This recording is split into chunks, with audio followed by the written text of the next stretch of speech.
What's going on, everybody? Welcome back to Phones and Drones. You guys have been waiting on it. Pixel 6 Pro review is here. Let's go.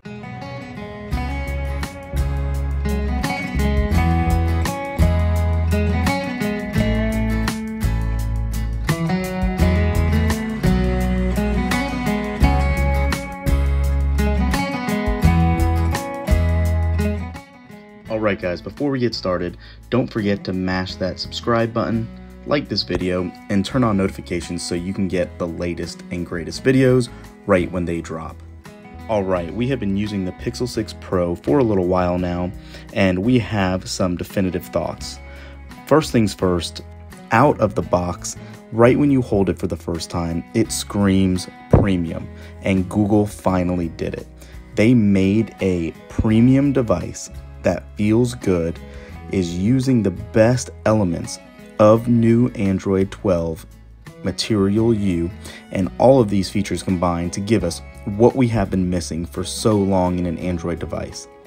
The design, first things first, is much more unique with that camera bar and those curved edges, and at this point you are either a fan of those or you are not. But they're subtle enough on this device, they don't bother me at all. I truly think what Google has done here with the device built to this caliber, they've given us a very solid piece of hardware.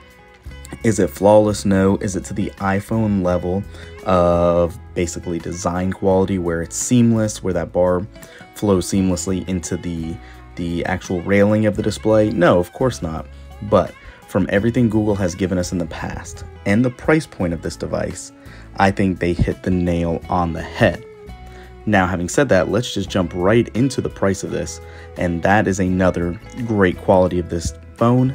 It is priced at only $899.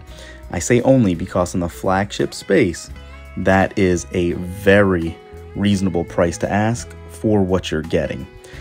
No, it's not cheap by any means, but it is very reasonable considering what OnePlus was doing, what Apple is doing, what Samsung does with their higher end flagships. This undercuts all of those, and the quality you get, the hardware you get, and the quote-unquote seamlessness of Android 12 for how Google envisioned it really takes the cake on this device. Now let's go right into the camera, what the Pixel is known for. You are getting a 50 megapixel primary, a 12 megapixel ultra wide, and a 48 megapixel telephoto lens with 4x optical zoom. That's a little higher than what you'd get on some of the other devices like the iPhone 13 Pro Max. And also on the front, you're getting a wider angle 12 megapixel camera. So beyond that, the display on this device is really good. It is an OLED display at 6.7 inches with a 3120 by 1440 resolution. This display is Google's first to offer a in-display fingerprint sensor, and it's okay. It is by no means the best out there, but it is not the worst. They went with an optical sensor instead of ultrasonic, and that does show it makes a huge difference. It's a little slower, and Google has even recently came out and said this is for security purposes. That's why it is taking extra to load. Take that for what you want. I think that's just kind of blowing a little smoke, but I have had no issues. If you follow through with some of the other reviews and what the other stuff we've talked about on this channel, turn on the extra sensitivity on the display. Even with the screen protector, it has worked great. Beyond all that, still this phone comes with a 5,000 milliamp hour battery. The battery on this is by no means the battery champ, but with this 5,000 milliamp hour battery, the new Tensor chip that we'll talk about here in a minute, it is getting me about 5 to 6 hours of screen on time consistently. That did come after an update that dropped on day one, so it's been a battery workhorse. It's not a champ by any means. It's not on the iPhone 13 Pro level, but this is good for normal usage every day. Expect to top off right before you go to bed or to plug it in every night, because that will be needed, no doubt about it. The way Material You and the new battery meter works in here, it gives you a running total of 24 hours. You're not going to get exact numbers, so it's very hard to show you exactly what screen on time you're getting for a quote-unquote day. But take my word on it, see the other reviews, it'll get you through. It is not going to blow you out of the water. Beyond that, the OS, Material U and Android 12 is amazing. The new Tensor chip, like I said, really does tie in seamlessly, and the 12 gigs of RAM that come in this work phenomenally. On that Tensor chip, this chip is by no means meant to be a powerhouse like the 888 or any of the Apple A series chips. This chip is really meant for machine learning and AI.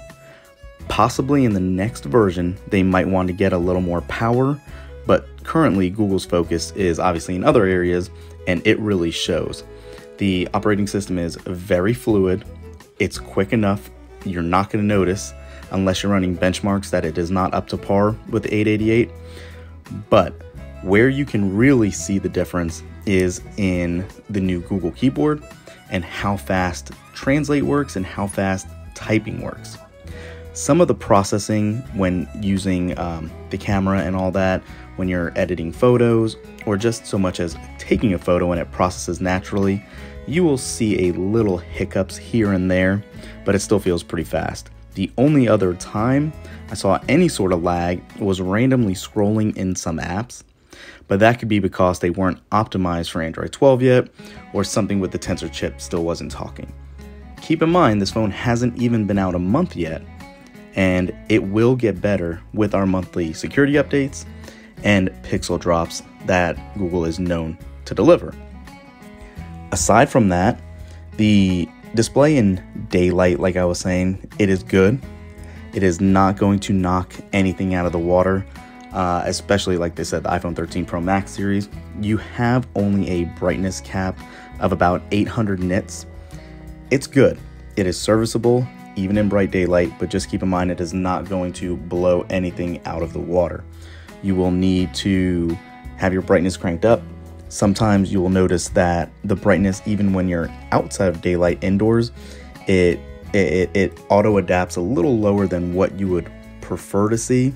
But again, not a deal breaker, editable in settings, and it still works and looks great. Alright, so as you guys can see, there was a lot to unpack in this video. Long story short, what Google did here with this new Pixel 6 series, especially with the Pro, this is the next home run hitter, I think. From a price standpoint, feature standpoint, build standpoint, you cannot go wrong with what they did here. This will be our next daily driver for a while. SIM card's been in it since we got it in, and it is amazing. Everything from the camera, the software, the hardware. Google really knocked it out of the park with this one. The way they're vertically integrating everything with their Tensor chip for the first generation of a product. Remember when Apple came out their A series? It wasn't perfect. There was issues with portrait cameras and all that. This is it. Google will still itinerate. They'll come out with updates. You'll get your monthly software updates that'll have tweaks and new Pixel feature drops. This is the way to go. I think if you're looking for a new Pixel, whether it's the 6 or the 6 Pro, this is the way to go. Make sure to stay tuned for our Pixel 6 review that'll be coming soon. I think you'll be pleasantly surprised for that as well, especially from the price point in that feature set as well. You're really not losing too much. You're going from a 90Hz to 120Hz display on the Pixel 6 Pro. There's a lot of features that are built in to really make it worth your $599. So let us know in the comments below. You picking up one of these babies? You know what we said, we're going with this. Let us know what you think. Thumbs up this video, sub if you love it. We'll catch you in this next one. Peace.